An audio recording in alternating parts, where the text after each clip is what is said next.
Et je vous propose une petite guidance avec, voilà, avec un oracle. Ça commence à s'exprimer. S'il vous plaît. Le trône.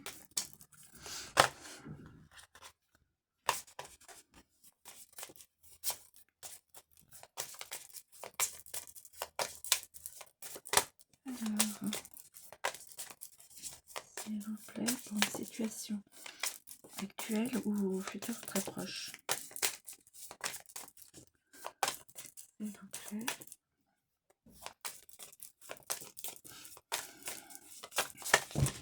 Bon.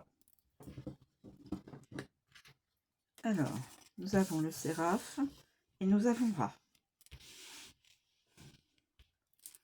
Et nous avons le trône. Alors, le séraphe, Ra,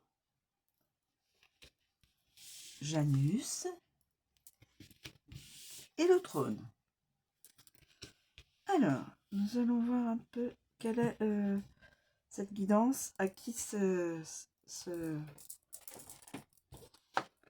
est-elle reliée. Je vais vous dire ça tout de suite. Avec... Alors, le séraphe, c'est la protection occulte, sagesse et spiritualité. Cette carte représente l'incarnation du divin dans l'humain. Vous triompherez des épreuves. Elle indique une protection occulte autour de vous. Affectif. Cette carte indique qu'une personne de votre entourage aura certainement besoin de votre aide. Il sera essentiel de la soutenir. Professionnel. C'est le bon moment pour entreprendre des actions dans ce domaine.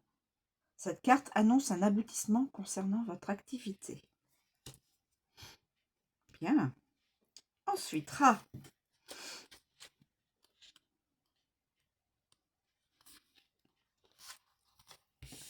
Renaissance, énergie, pouvoir, naissance et initiation.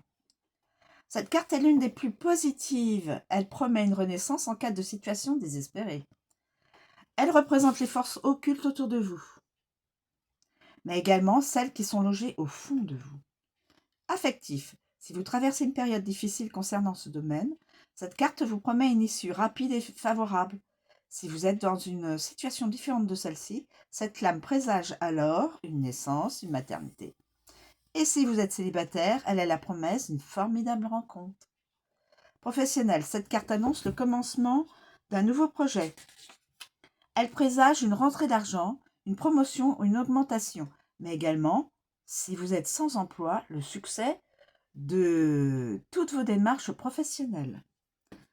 Magnifique.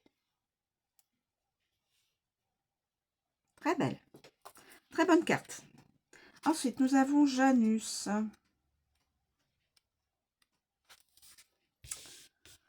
Fin et commencement, dualité et unification. Cette carte indique un renouveau après la résolution d'une situation difficile, ou bien un conflit ou une union avec une personne de votre entourage.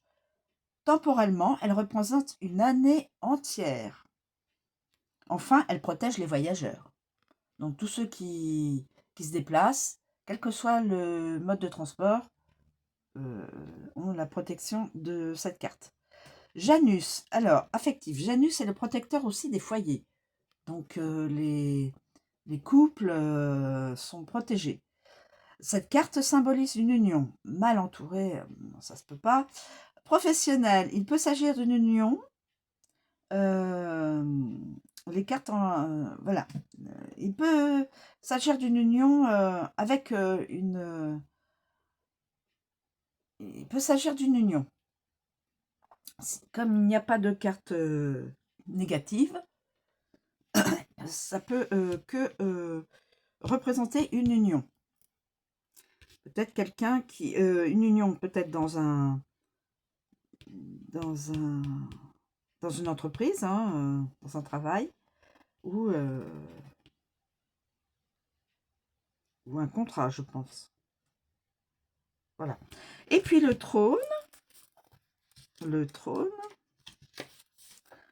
l'autorité, la soumission, l'exigence. Cette carte indique de grandes Cette carte indique de grandes responsabilités. Soyez réfléchis dans vos prises de décision. Excusez-moi. Prenez garde à l'exigence et à l'abus de pouvoir. Méfiez-vous aussi des personnes qui exercent un contrôle sur vous. Qui ont une manière de vous commander. Affectif. Cette carte indique une relation basée sur le contrôle et l'autorité. Cette situation n'est pas saine. Professionnel. Cette carte représente un supérieur hiérarchique. Il peut également s'agir d'une personne tyrannique ou bien de vos propres exigences en ce qui concerne votre activité.